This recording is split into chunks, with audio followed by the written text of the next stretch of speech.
Welcome to the Word Podcast. The Lord God has given us His Word. Let us learn it. Let us live it. Let us rejoice in it. Spread the Word.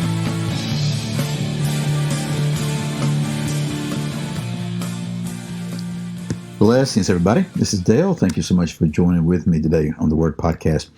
We're continuing to look at Isaiah chapter 8, a word I really think that is for us today.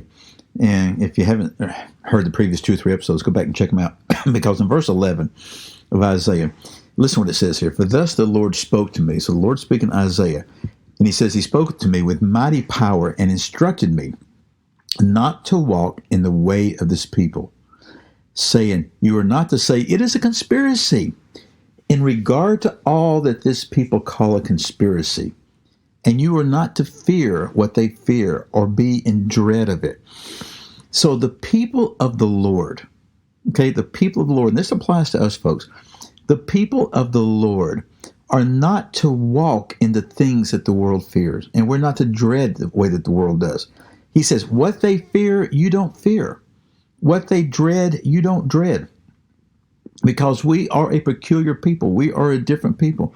We are literally the people of the Lord, and the Lord is ours. He tells us in verse 13, it is the Lord of hosts whom you should regard as holy.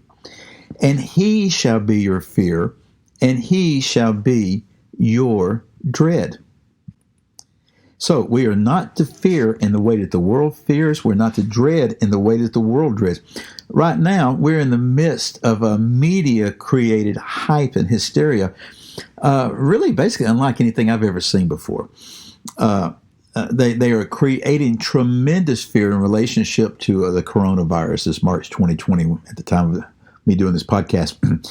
And it's just amazing to watch. If you share just factual things with people, they don't want to hear facts. Man is reacting. They are being led as lemmings. They're being herded like chickens when you turn the lights off in the chicken house. I mean, it's crazy to see what it is. We as believers cannot act and react that way. And that's what the Lord is telling us right here. Now I'm going to pick up verse 19 we left off in the previous episode and press on. Verse 19 says this, when they say to you, consult the mediums and the spiritists who whisper and mutter, should not a people consult their God? Should they consult the dead on behalf of the living? Now, we talked about this in various places and various times and things, but literally this stuff is very real, okay? These, what they call in the King James, the familiar spirits, okay? They're very real, and he says, don't consult these things. Don't have anything to do with these things, okay? They're real. You can't consult the dead. You can do that, but that thing that's speaking to you is not the dead person. It is an ungodly spirit that's seeking to deceive you. The Lexham actually says, if they say, consult the ghost and the spirits, those who chirp and those who mutter, the ESV says, the mediums and the necromancers. It's the same idea.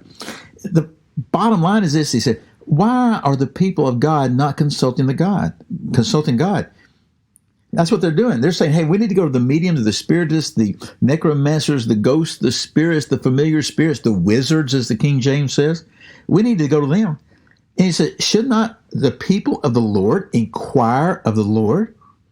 That's a great question for us today, folks. Where are the people of the Lord inquiring of the Lord? Yeah. We must do that. And not just in this thing or that thing, in everything, inquire of the Lord. Now, verse 20, to the law and to the testimony, if they do not speak according to this word, it is because they have no dawn. Verse 21, they will pass through the land hard-pressed and famished, and it will turn out that when they are hungry, they will be enraged and curse. And they'll curse their king and their God as they face upward. Then they will look to the earth and behold darkness and distress, the gloom of anguish, and they will be driven away into darkness.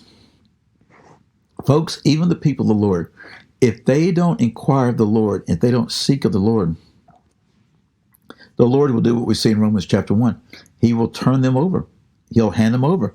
He'll give them over. Okay, just give them over. Now, That is Isaiah 8. We've looked at that in the previous 3 or 4 episodes, and I encourage you to go back and just read through that and meditate upon that.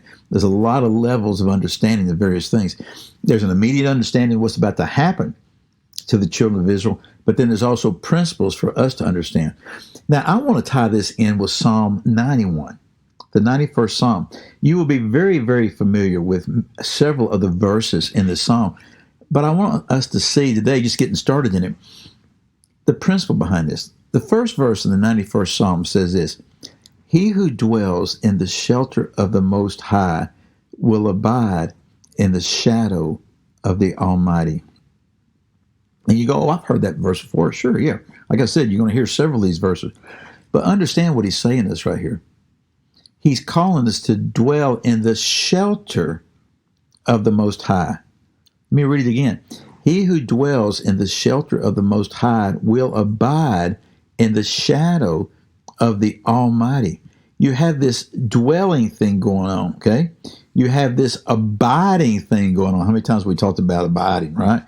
And we'll abide in the shadow of the Almighty. Let's see what the other translations say. The King James says this: "He that dwelleth in the secret place of the Most High shall abide under the shadow of the Almighty." So that dwelling, the shelter, is the secret place. The English Standard says this: "He who dwells in the shelter of the Most High will abide in the shadow of the Almighty." Then the Lexham: "One who lives in the secret place of the Most High will lodge in the shadow of Shaddai." Isn't that great? It's the reason there's such benefit reading different translations, because of the various nuances of the words that are chosen to try to interpret the original language. Okay, it's just great.